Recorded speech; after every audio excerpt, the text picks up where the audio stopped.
आखिरकार तालिबान ने अपनी अंतरिम सरकार बना ली, लेकिन यह जिस रूप में सामने आई उससे दुनिया को उस पर भरोसा होना संभव नहीं। यह सरकार न तो समावेशी है और न ही ऐसी कि खुद अफ़गान लोग उससे भले की उम्मीद कर सकें।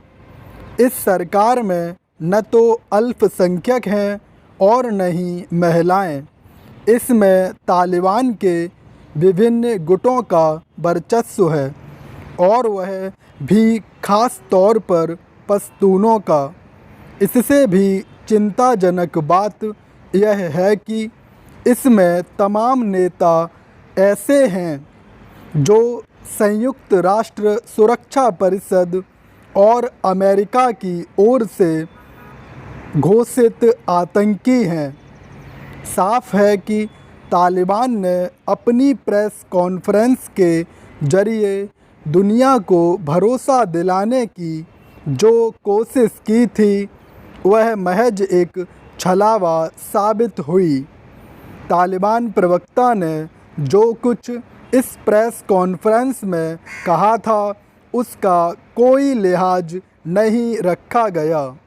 तालिबान ने जिस तरह छटे हुए खूंखार और इनामी आतंकियों को अपनी अंतरिम सरकार में शामिल किया उससे दुनिया का आशंकित होना स्वाभाविक है।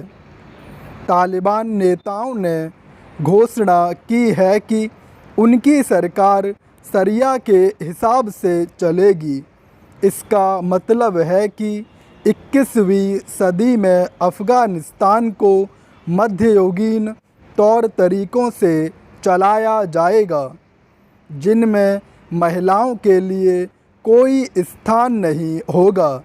शरिया वाले शासन में अल्पसंख्यक भी अपने लिए बेहतर भविष्य नहीं देख सकते। तालिबान की अंतरिम सरकार का जैसा रूप स्वरूप सामने आया उससे आशंकाएं इसलिए और बढ़ गई हैं क्योंकि उस पर पाकिस्तान की स्पष्ट छाप दिख रही है। इसमें कहीं कोई संदेह नहीं कि यह सरकार पाकिस्तान के हिसाब से चलेगी और उस पर चीन का भी प्रभाव दिखेगा। ये वे देश हैं जो भारतीय हितों को नुकसान पहुंचाने का कुचक्र रच सकते हैं।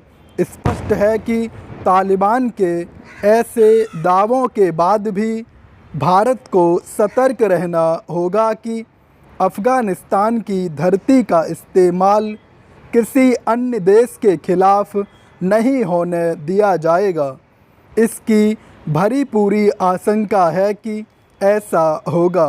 अंदेशा इस बात का भी है कि तालिबान की मदद से अफ़गानिस्तान में अल-कायदा और इस्लामिक स्टेट जैसे आतंकी संगठन फले फूलेंगे।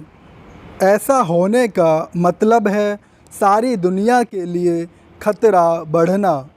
विश्व समुदाय को इस खतरे के प्रति न केवल सचेत रहना होगा बल्कि उस पर लगाम लगाने के लिए सक्रिय भी होना होगा। यह भी एक चिंता की बात है कि जब तालिबान में सुधार और बदलाव की कहीं कोई उम्मीद नहीं दिख रही है तब भारत में कुछ लोग उससे न केवल उम्मीद लगाए हुए हैं बल्कि उसकी तरफदारी भी कर रहे हैं।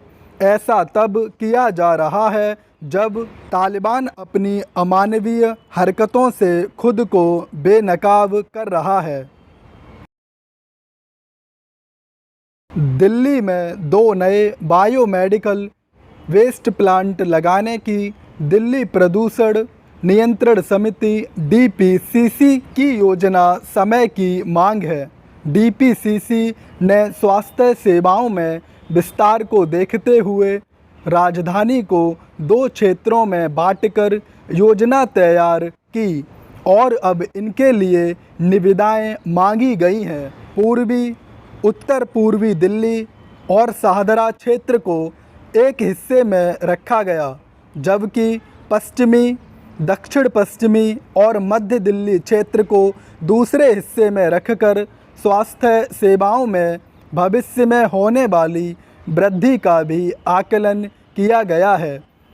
राजधानी में स्वास्थ्य सेवाओं में विस्तार के साथ बायोमेडिकल वेस्ट की मात्रा भी बढ़ी है, जिसके भविष्य में और अधिक बढ़ने का अनुमान है, जहां दोनों क्षेत्रों में मिलाकर वर्तमान समय में प्रतिदिन करीब 20,000 किलो बायोमेडिकल वेस्ट निकलता है। वहीं 10 साल बाद इसकी मात्रा बढ़कर 45,000 किलो प्रतिदिन हो जाने का अनुमान है। ऐसे प्लांट लगाना बेहद ज़रूरी है ताकि समय रहते मेडिकल वेस्ट का पूरी तरह से निस्तारण किया जा सके। ऐसे में यह आवश्यक है कि यहाँ बायोमेडिकल वेस्ट के निस्तारण की क्षमता बढ़ाई जाए। मौजूदा समय में दिल्ली में 2 बायोमेडिकल वेस्ट प्लांट हैं, जिनकी संख्या बढ़ाया जाना समय की मांग है। बायोमेडिकल वेस्ट का उचित ढंग से निस्तारण न किए जाने से संक्रमण फैलने का गंभीर खतरा रहता है। ऐसे में न सिर्फ बायोमेडिकल वेस्ट के निस्तारण की क्षमता बढ़ाई जानी चाहिए, बल्कि यह भी सुनिश्चित किया जाना चाहिए कि सभी छोटे बड़े सरकारी व निजी सभी अस्पतालों में इसे एकत्रित करने और प्लांट तक पहुंचाने की उचित व्यवस्था हो। दिल्ली वासियों के स्वास्थ्य के साथ किसी तरह की लापरवाही स्वीकार नहीं की जानी चाहिए।